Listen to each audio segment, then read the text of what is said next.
Hello, everybody! So, you may or may not have heard me talk about this before, but I hate how Swordtail was handled in the third arc. I had a lot of hope for Swordtail when I first heard about the third arc. I've talked about this briefly before, and I wanted to go a little deeper into it today. I think Tui had an opportunity for a really interesting side character with Swordtail, but like a lot of things in the third arc, I think it got passed over. Wings of Fire historically has had some pretty strong side characters. For context, a strong character means one who isn't one-dimensional, whether or not they're a main POV character or a side character. They don't just serve a purpose within the narrative, they have agency and personality. They are their own person living their own story within the larger narrative. And while three-dimensional characters can often be challenging to write, they make a big difference. People want to read about other people. They want to experience characters, their highs, their lows, their victories, and struggles. And in the first and second arc, Tui had a lot of interesting, nuanced side characters. I mean, Kinkajou, Mangrove and Orchid, Sora, Umber, Anemone, Tamarin, Deathbringer, Riptide, Kestrel, Peril before she got her own book. The cast was large and varied, and everybody had their own personality. And sure, that was over 2 arcs, but I could name so many more side characters who we still remember and love even now. For the third arc, I can think of Lynx, Swordtail, Katydid, Io, and Jerboa too? If there were any other interesting side characters, they weren't important or engaging enough to remember even though their books are the more recent set. But with the third arc, it feels like some of her characterization falls short. Sure, there are good characters, but there are a lot more flat ones. Swordtail started out with the potential to be a really engaging character. He was this underdog rebel archetype that's very popular in today's media. He was funny, but not an idiot, and he cared about Luna and had a protective streak for her, Io, and Blue. This is a solid character base.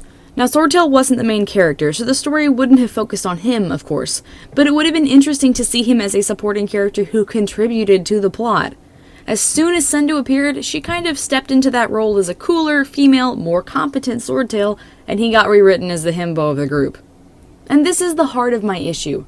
I actually really enjoy Sundew's character, don't get me wrong, but it's okay to have more than one strong fighter archetype. In fact, it could have been a source of really good character conflict to have Sundew and Swordtail, 2 very strong take-charge rebellion figures, constantly clashing over what to do and who to follow.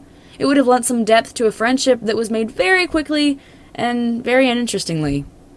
Just imagine, do you even remember that Book 12 team-up? I barely do. I really had to think about it to write this video. How memorable would it have been to showcase a power struggle between Sundew and Swordtail, one of whom has experience, powers, and information, and the other of whom has the support of the other characters? Would it have slowed them down, caused trouble, introduced new tactics? It would have caused some natural friction, which would have lent a more realistic feeling to their grouping.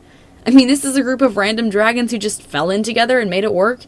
That's not how group projects go, as anyone who's ever done one can attest. Not to mention, even getting it a little bit more deep into the theming of the first few books of Arc 3, Tui could have talked about the difference between even, Silkwings and Leafwings and the power struggles that come between their whole tribes that are caused by the Leafwings and the history of that war, because with books 11 and 12, it really looked like we were going to get some interesting parallels to some historical events from, our world, and it would have been a really interesting play that we could have followed out with those 2 characters who were very similar but who were different tribes. And again, we didn't get that because Swordtail just kind of got written out. Not to mention early in the story, he loses his sister and then Luna. This should have played a large part in his motivation. It does, it's just downplayed a little bit. I mean, he's established as this protective older brother figure, right? So where is the distraction caused by his frenzied panic? He knows what might happen to Io, what might happen to Luna.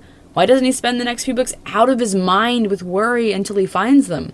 Why wasn't he overprotective to the point of annoying with Blue, the single remaining dragonette he feels responsible for? It seems like most of what happened in Arc 3 was introduced simply to further the plot and get the story over with. Arcs 1 and 2 were extremely character-driven, which is why I think they were so popular. People want to hear about other people, their stories, their struggles, their victories. Plots are a dime a dozen, but a good strong character can't be replaced. Those types of characters are served by the plot, not the other way around. Instead, Swordtail shifted throughout the books until he was just Luna's idiot boyfriend. He had no agency, no effect on the story, and he wasn't enjoyable to read about. If even a serious character with actual contributions to make, his jokes would have landed much better. Think about Sokka from Avatar: The Last Airbender. That's an example a lot of you should know. He's the team goofball, sure, but he's still a serious guy when the situation calls for it, and throughout the story, he makes real contributions. He has agency, which means he can exert change on the events around him, and because of this, his jokes land even better. What if he'd just been a total screwball, fooling around the whole time? He wouldn't be funny, he'd be borderline annoying, because that would be his only character trait. We don't want the loser character interrupting the story to crack jokes. We want a helpful character, breaking stride to make us smile. Swordtail, if he'd been taken seriously, could have still been the comic relief character. Instead, all respectability is taken from his character, and he's left as a big, dumb, funny idiot character. It's not very enjoyable to read, it's not funny, and it's a huge disservice to his character. I am planning on making a video at some point to talk about the issues I have with the third arc. I think it's a huge difference from the rest of Tui's writing. Wings of Fire isn't the only thing she's written, by the way. Besides Warriors, which is what most of you will think about, she has a trilogy called The Menagerie that's really good too, from a while ago. Don't think I'm blaming her for this either. I totally get why the third arc was this way. Being a writer and a creative myself, I get burnt out on ideas too. If I've been writing the same book for 10 years, I'd be ready to quit. At this point, my theory is that Wings of Fire is what pays the bills for her, and she has to keep working on it even if she personally wants to move on to something else. But I'll save that for my video on the third arc. Anyways, the summary for this is, characters have to be three-dimensional, especially important side characters like Swordtail. Swordtail could have ended up being a really interesting character, and he could have caused some great interactions to give depth to the little rebellion team-up from books 11 to 13. Instead, he was shoved to the side and reduced to a comic relief who wasn't even that funny. If you're a writer, try to avoid writing characters like this. It can be hard at first, but with practice it gets easier, and I can't overstate the importance of having well-rounded characters. Just look at Arc 2 and then look at Arc 3. That says it all. Anyways, what do you guys think? Did you enjoy Swordtail, or do you wish he'd been fleshed out more? Do you think Sundew kind of replaced him as a more competent female version? Could they have coexisted in their little group?